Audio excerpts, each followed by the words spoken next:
Assalamualaikum warahmatullahi wabarakatuh. Kembali di hadal kitab belajar dengan syekhina mu'allim ya rabbal alamin. Ila hadratin Nabi Muhammad sallallahu alaihi wasallam. Al-Fatihah.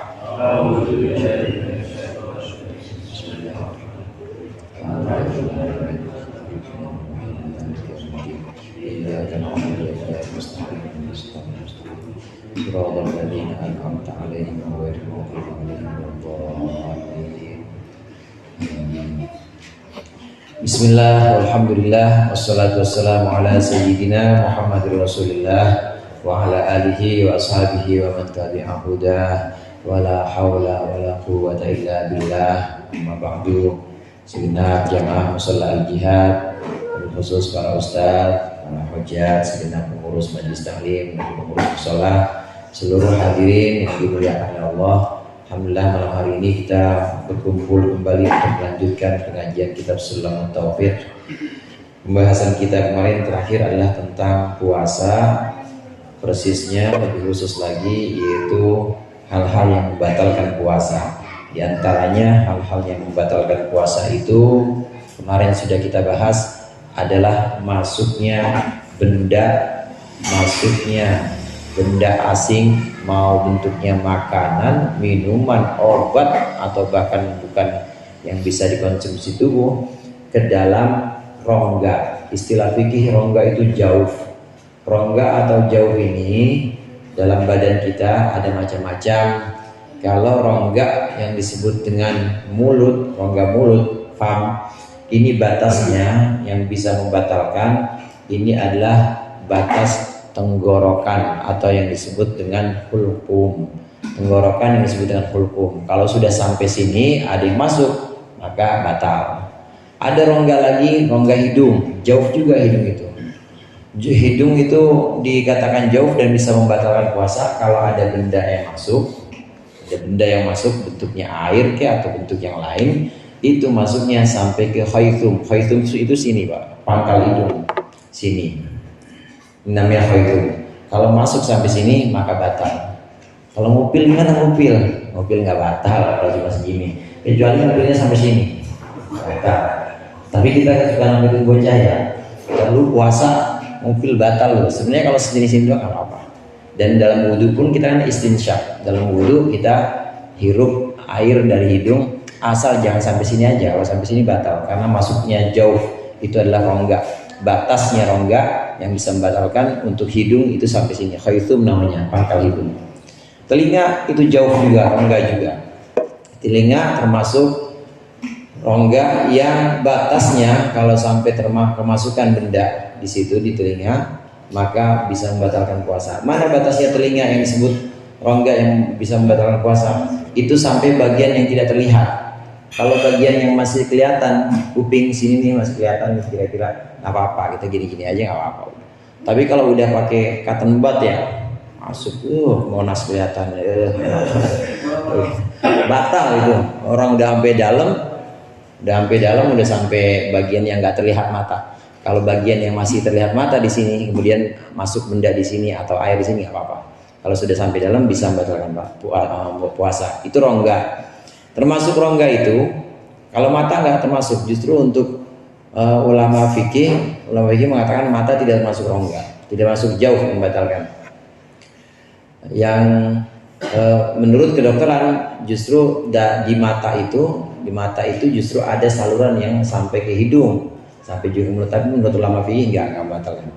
Termasuk jauh yang rongga itu adalah dua jalan, kubul dan dubur. Itu juga termasuk rongga. Ada orang misalnya dia memasukkan obat untuk perut dia atau obat untuk ambeien misalnya. Ya, caranya memang masukin begitu, dimasukin ke duburnya, batal karena itu masuknya rongga ke situ. Ini termasuk bagian rongga yang kalau dalam keadaan puasa kemudian kemasukan benda maka batal seperti itu juga. Nah, pembahasan yang berikut ini adalah hal-hal yang membatalkan puasa, tapi bukan hanya cukup mengkodok saja. Kalau yang disebutkan tadi kemasukan air atau tiba-tiba ya kita emang konyol aja mainan puasa mainannya sama ini. puasa mainannya sama kelabang gitu ya. Karena ada yang suka buat umpan burung tuh ya kelabang, masuk kelabang itu ke hidung, masuk kelabang batal tuh.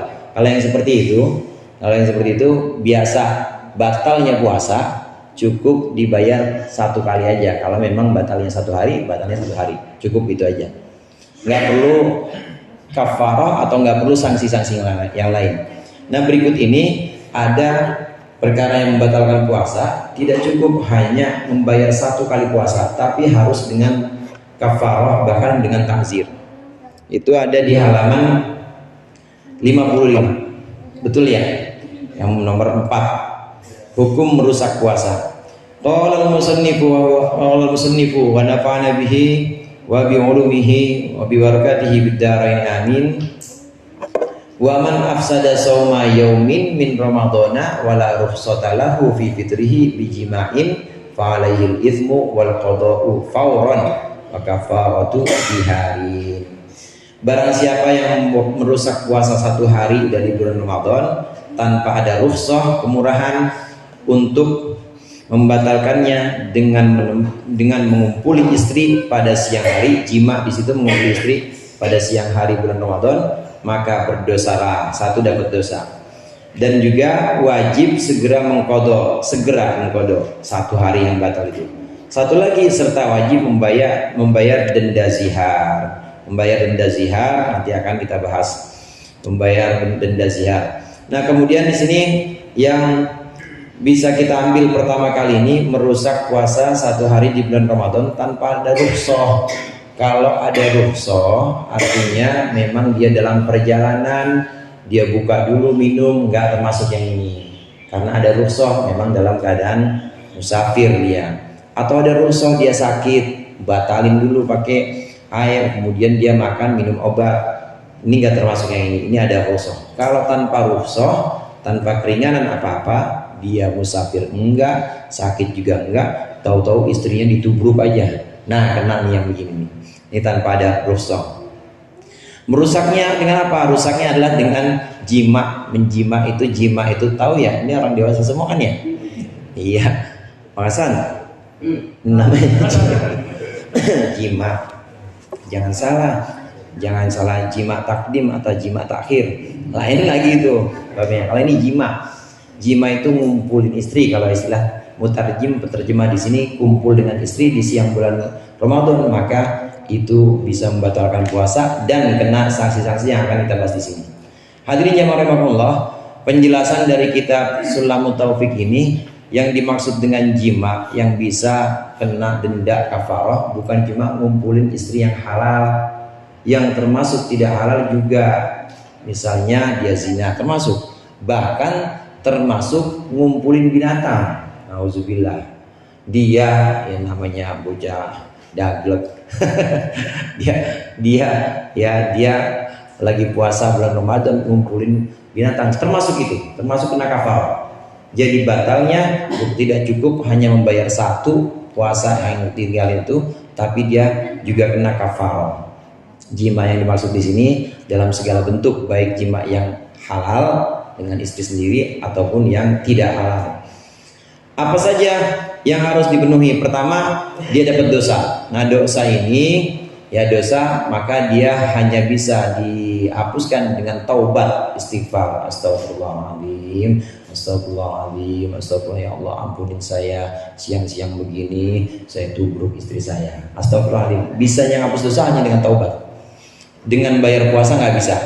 Bayar puasa tetap wajib, tapi yang namanya dosa hanya bisa dihapuskan dengan taubat, dengan mohon ampun. Dapat dosa. Kemudian setelah itu dia juga wajib qadha. Saat kejadian itu dia batal satu hari, satu kali nubruk, ya udah bayar satu kali itu. Cuma selain itu, ya bayar qadhanya ini harus fauron. Fauron itu segera hadir. Kalau batal puasanya dengan sebab-sebab yang lain, misalnya musafir atau sakit, ini boleh entar-entaran, asal jangan ketemu Ramadan aja, jangan ketemu Ramadan berikutnya aja, boleh entar-entaran. Tapi kalau untuk batal puasa gara-gara jima, maka harus segera. Selesai bulan Syawal tanggal 1 misalnya, selesai lebaran maksud saya, besoknya tanggal 2 kalau ada kemampuan harus langsung. Itu namanya membayar segera.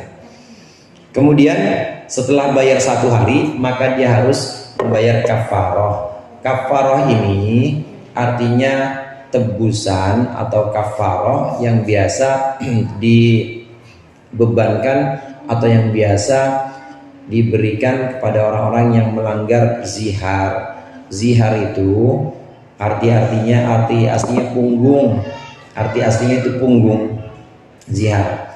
Dalam surat Al-Qur'an itu, di Al-Qur'an itu ada satu surat yang menjelaskan tentang tolak zihar, talak zihar. Seorang suami yang bilang kepada istrinya, bilang sama istrinya nih, suami dia bilang sama istrinya, lu mirip banget ibu gua, lu punggungnya haram, udah jatuh talak. Karena menyamakan istrinya dengan ibunya, dengan maksud menyamakan istrinya dengan ibunya, dengan maksud dia udah gak mau ngumpulin lagi, dengan maksud dia udah gak mau jima lagi sama dia, udah jatuh talak. Karena sudah menyamakan istrinya dengan ibunya, punggung lu udah mirip sama punggung ibu gua. Ini orang Arab begitu. Dulu sebelum Islam ada orang Arab seperti itu, kemudian diangkat dalam syariat Islam, maka jadilah itu sebagai hukum yang namanya hukum zihar, talak zihar. Ada seorang suami mentalak istrinya dengan cara, udah lu udah kayak ibu gua aja, gua dengan nafsu sama lu, gitu misalnya, zihar. Ini talak yang seperti ini, maka jatuh talak. Dan tidak hanya cukup rujuk, maafin abang ini sudah rujuk lagi, nggak cukup. Lalu bagaimana? Harus bayar kafarah. Kafarahnya pertama adalah membebaskan seorang budak mukminah, budak perempuan yang Islam. Mau nyari di mana budak sekarang? Kagak aja, dia beli online, Shopee kagak ada, Lazada kagak ada, beli budak udah ada. Jadi gimana? Kemungkinan kedua yaitu puasa. Puasanya berapa? Syahraini mutatabi'aini, 2 bulan berturut-turut.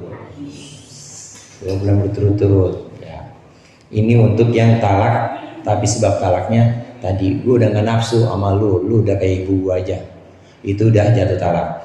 Begitu juga orang yang puasa, dia sebab jima batalnya, puasa Ramadan, siang-siang dia jima, ditubruk istrinya, jadi dah tuh kejadian, maka kafarahnya itu harus puasa 2 bulan berturut-turut, 60 hari. Kalau di tengah gagal, ulang lagi dari 1 hari. 2 bulan berturut. Ya Ustadz, orang kemarin aja saya nubruk mulu, gimana 2 bulan? Gimana 2 bulan saya suruh puasa? Kagak, nggak bisa. Kalau nggak bisa juga, maka memberi makan 60 orang miskin, 1 orang miskin 1 mud. 1 mud itu kira-kira 3/4 kilo, seliter dah. Seliter, 1 mud itu kira-kira seliter. Iya, kira-kira sekarung yang isinya 60 liter. Bagiin buat fakir miskin, kasih makan itu, ya. Boleh langsung. Bukan 60 hari ya? Iya. Berarti kan bayarnya itu boleh langsung. Blok gitu, cari aja orang fakir miskin. Bukan 60 hari. Dia bilang 60 hari. 60 hari enggak tuh Pak, sehari itu hitung 60 liter apa semuanya? Semuanya udah. Enggak perlu 1 hari 1 liter, sehari enggak perlu. 60 udah disedekahin buat fakir miskin. 60 orang 60 hari. Iya. 60 orang miskin, ya 60 orang miskin itu 60 liter berarti, karena 1 orang miskin dapat 1 liter. Cari aja orang miskin, kumpulin 60 di data, tanya RT siapa aja yang miskin, data bagi-bagiin itu 60. Boleh 1 hari kalau udah selesai. Kalau 1 hari bisa bagi maksudnya. Berarti 1 orang dapat 60 liter. Bukan, 1.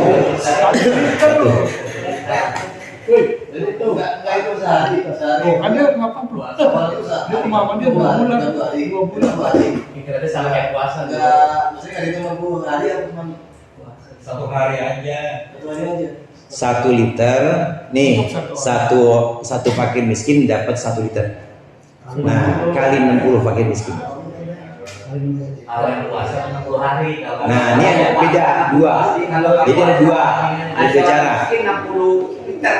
Saya pikir bayar per hari Puasa juga, sedekah juga. Enggak, per hari itu 60 liter. Oh enggak. Ya. Sehari 5 liter, Gus. Bukan. Bukan. Bang Ikin. Banyak kan? Habis waktu buntat. Kalau 60 hari satu karung. Enggak. Pokoknya 60 fakir miskin. Pokoknya 60 fakir miskin. Satu fakir miskin itu dapat 1 liter gitu aja. Mau dibaginya, mau sehari itu udah mampu, ada kemampuan boleh, mau nyicil besok-besok boleh. Pokoknya 60 fakir miskin, satu fakir miskin itu dapat 1 liter gitu aja. Sedekah sampai 60. Itu namanya kafarah zihar. Yang tadi saya katakan orang talak suami ceraiin istri dengan cara tadi nyamain dengan ibunya. Dan juga berlaku untuk kafarah orang yang membatalkan puasa dengan jima di siang hari. Lah Ustaz, saya mau kagak sampai keluar. Bodoh amat. Meskipun kagak sampai keluar, kalau udah sampai masuk itu jima tetap kena. Itu kafarah zihar seperti itu. Ya ma'ramakumullah, uniknya di sini di kitab-kitab fikih di Sulam Taufik syarahnya tidak dijelaskan, tapi Syekh Nawawi Dabwaten di syarah kitab Safinah dan juga beberapa ulama lain itu menjelaskan masalah ini. Uniknya yang wajib membayar ini cuma laki-laki, bininya nggak wajib. Bininya nggak wajib. Kenapa? Bukan gara-gara memang penyebabnya laki-laki, bukan. Karena perempuan itu sudah batal dengan sebab lain.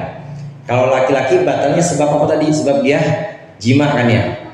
Sebab dia jima. Laki-laki itu batal sebab dia jima atau menyetubuhi istrinya. Udah murni gara-gara itu batalnya. Karena jima dilarang. Nah kalau istri sebelum dia jima sudah dibatalkan oleh hal lain. Apa itu yang tadi kita bahas di awal? Masuknya benda ke rongga. Masuknya benda ke rongga. Sama kayak hal begini. Ada orang ngobatin tadi, ngobatin pakai apa? Mikrolak ya. Mikrolak itu udah batal begitu. Nah istri juga begitu. Istri begitu dia baru begini aja nih, ini udah batal. Maka begitu dia sampai ke dalam kemudian entah menikmati entah enggak, dia udah nggak kena karena udah batal duluan di sini. Nah kalau suami enggak, kalau suami emang batalnya karena jima. Kalau suami batal duluan, minum. Nah itu akal-akalan. Ya, tinggal nambah-nambahan orang. Karena punya ilmu tahu dunia. Emang begitu. Jangan dikasih tahu siapa-siapa. Emang begitu yang nggak kena zihar atau yang nggak kena kafaroh ini caranya begitu. Tapi Ya. kan tuh batalnya tanpa ini. Nggak apa-apa. Iya batalnya Tanpa rukhsah. Iya betul tanpa rukhsah. Tapi dia tidak termasuk yang ini, tidak termasuk yang batal sebab jima. Ya batalnya sebab minum dia. Yang di sini yang sedang kita bahas ini batalnya adalah batal sebab jima, bijima'i. Sebab jima. Yang dicontohin sama Pak Agus, orang yang kagak puasa minum gitu ya. Kemudian orang yang di jalan supir misalnya batal itu ya begitu aja. Bayarnya 1 doang, bayar 1 doang. Ini yang namanya kafarah zihar. Jadi berat buat pengantin baru ya. Buat yang pengantin baru yang udah tinggalnya udah berdua aja, nggak ada mertua, nggak ada yang iniin, nggak ada yang ngingetin, hati-hati.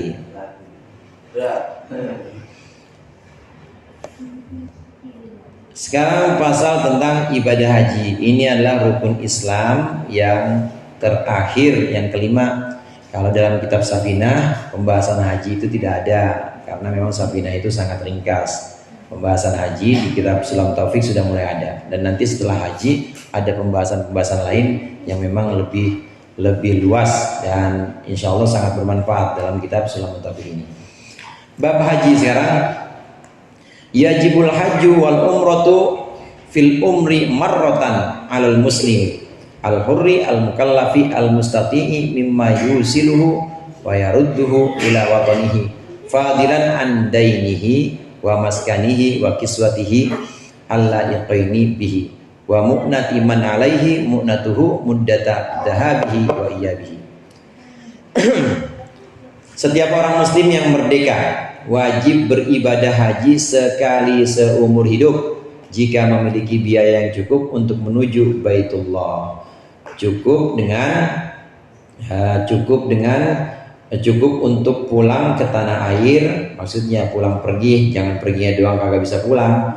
Lebih untuk membayar hutang, maksudnya benar-benar udah ada kelebihan untuk pembayar hutang. Kalau dia masih punya hutang maka belum wajib. Lebih untuk memberi pakaian yang layak, artinya pakaian untuk di sana, dan juga untuk menafkahi orang yang wajib dinafkahi selama dia pergi ke Baitullah. Artinya dikasih bekal orang yang di rumah, itu juga termasuk syarat wajibnya. Dan kembali dari sana maksudnya adalah pergi sampai kembali dari sana itu sudah dibekali.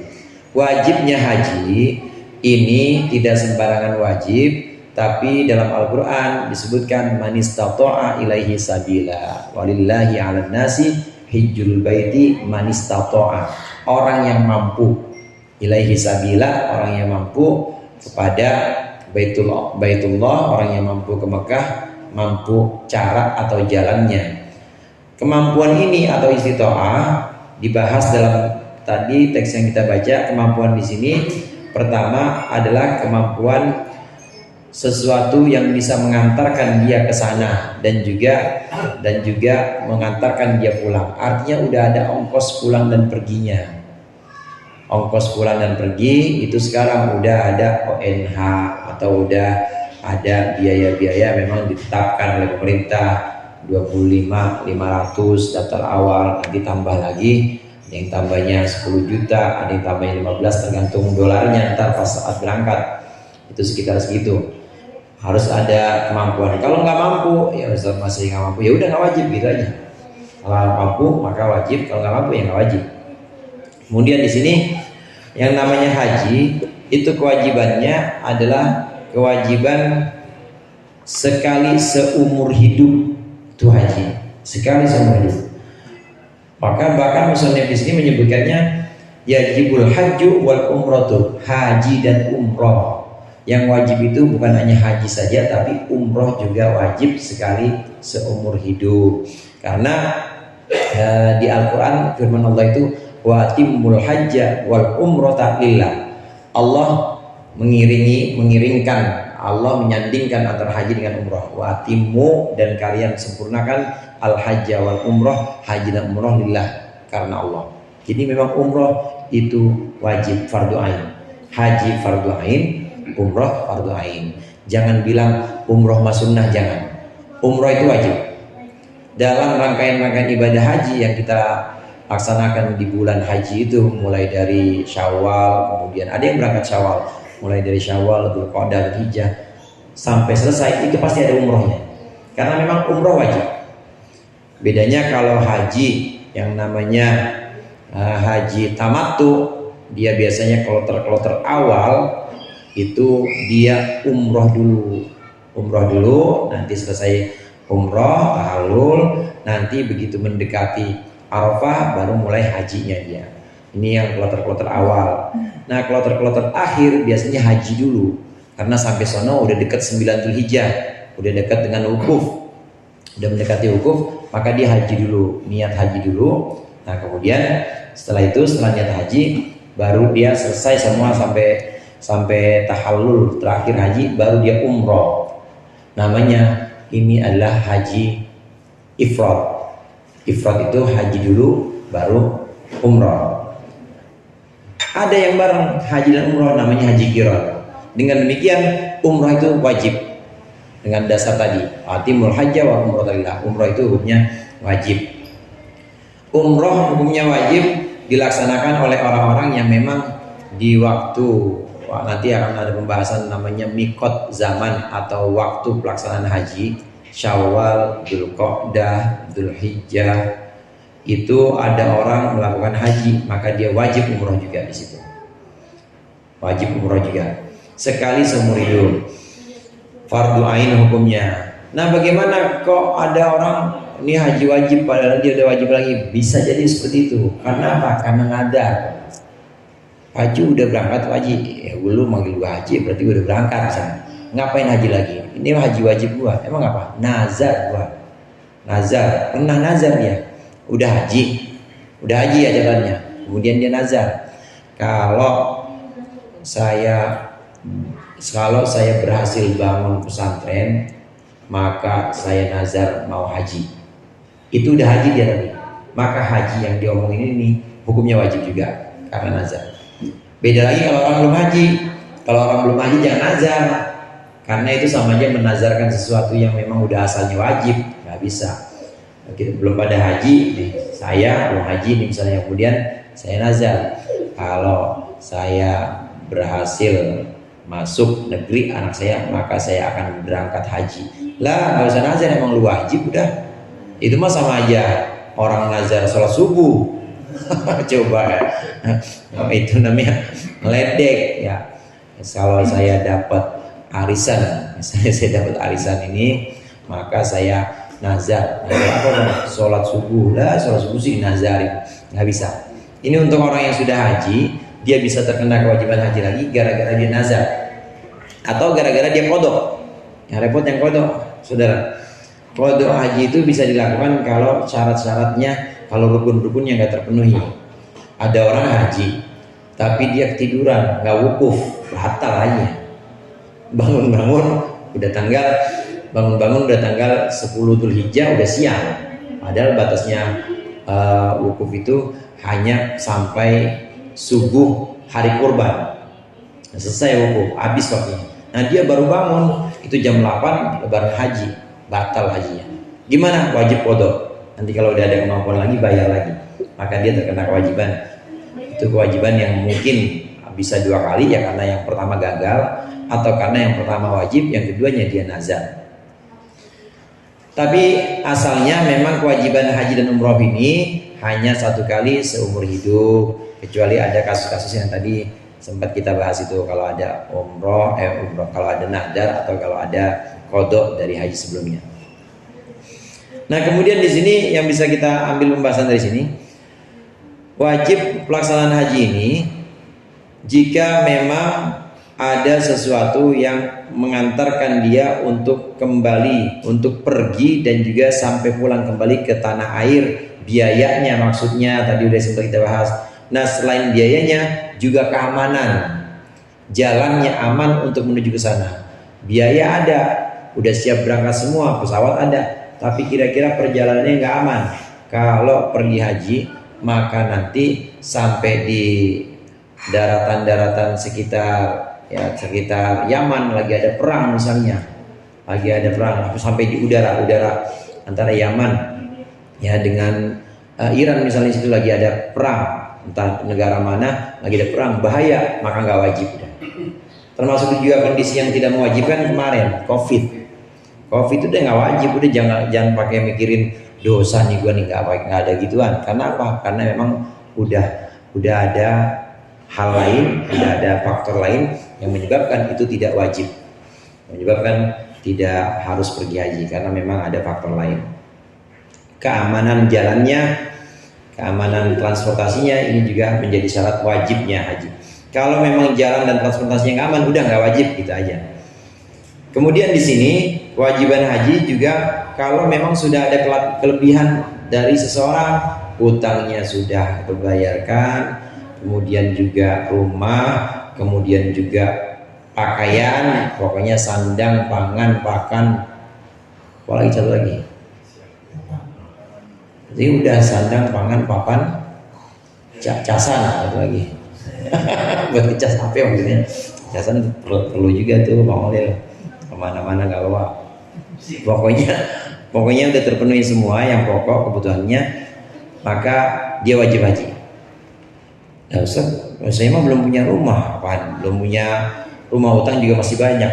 Tapi ada yang berangkat haji, berangkat udah. Karena di sini yang sedang dibahas adalah wajibnya. Kalau belum wajib, dia masih punya utang, kemudian rumah masih kontrak, tapi ternyata memang Allah izinkan berangkat.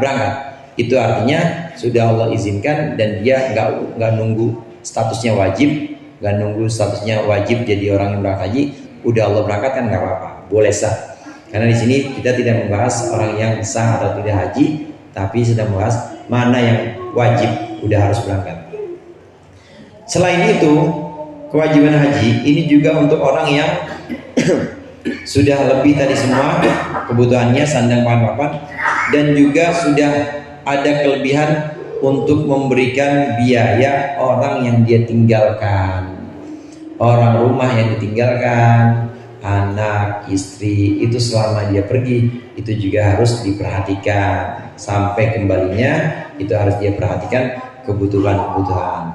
Kalau sudah memenuhi semua syarat-syarat ini, orang Islam, kemudian dia mampu, perjalanannya juga aman, kemudian udah nggak punya utang, rumah udah punya, pakaian juga udah jelas, kalau pergi keluarganya semuanya udah bisa terpenuhi, dikasih bekal, kalau udah memenuhi syarat-syarat ini maka status orang ini wajib haji. Kalau dia nggak haji juga sampai dia meninggal, maka warisnya, ahli warisnya wajib mengqadha dia, harus diambilkan dari harta peninggalannya dia, harus diambilkan dari harta peninggalan dia, karena memang dia udah lebih semuanya, semua rumah punya, ya bini 3 terus pakaian bagus-bagus, cakep, kendaraan ada, kira-kira buat ninggalin orang masih lebih semuanya, ternyata masih ada lebihnya juga, lebih buat ini buat haji, masih ada 25 juta misalnya buat haji atau 35 juta, maka ahli warisnya ini harus menghajikan dia, harus mengqadhakan haji dia yang meninggal ini, karena kasihan ada wajib haji tapi dia belum berangkat juga. Ini kewajiban haji. Memang hadirin, kewajiban haji itu wajib alat tarahi, wajibnya itu bukan alal faur. Ada ibadah yang wajib segera seperti sholat, puasa Ramadan ketika udah datang waktunya. Tapi kalau haji itu wajib alat tarahi, artinya boleh entar-entaran, cuma jangan disembarangin juga. Ini wajib ain atau fardu ain untuk orang yang sudah memenuhi syarat tadi. Kata-kata fardu ain yang tadi saya sebutkan ini mengecualikan fardu kifayah. Ada nggak haji itu fardu kifayah juga, tapi yang dimaksud bukan yang sedang kita bahas tadi. Pelaksanaan haji itu fardu kifayah untuk seluruh umat Islam. Artinya kalau ada orang Islam sedunia ternyata nggak ada yang berangkat haji, dosa semua seluruh dunia. Itu namanya fardu kifayah. Setiap tahun itu harus ada yang berangkat. Setiap tahun harus ada yang berangkat. Kalau sampai benar-benar kosong, padahal nggak ada covid, nggak ada alasan apa-apa, aman-aman aja, dan orang juga pada kaya semuanya, nggak berangkat, masalah dosa seluruh dunia. Haji inilah yang merupakan juga satu syiar atau satu simbol-simbol ajaran agama Allah yang membuat Islam itu kemudian dikenal dan juga disegani. Imam Ghazali itu menjelaskan tentang pakaian umroh, pakaian umroh dan haji, pakaian ihram yang kita kenal kan dilibet sini ya. Itu memang biar kelihatan orang laki-laki itu biar kelihatan ininya, tangannya, ototnya, biar kelihatan ototnya. Untuk apa? Untuk membanggakan atau untuk satu kekuatan bahwa nih Islam segini besarnya. Orang-orang yang di luar sana juga memperhitungkan itu, setiap tahun ratusan juta yang berangkat. Mereka pasti memperhitungkan untuk menciarkan atau untuk memberitahukan kepada orang-orang bahwa Islam sedemikian besar. Inilah ibadah haji yang merupakan rukun Islam yang ke-5. Bagaimana rukun-rukun haji dan rukun-rukun umroh? Barangkali di sini sudah ada yang pernah umroh, maka nggak beda jauh antara haji dengan umroh. Hanya beda sedikit aja. Insya Allah nanti akan kita lanjutkan di pertemuan yang akan datang. Lebih kurangnya saya mohon maaf. Wallahul muwaffiq ila aqwamit thoriq. Assalamualaikum warahmatullahi wabarakatuh. Waalaikumsalam.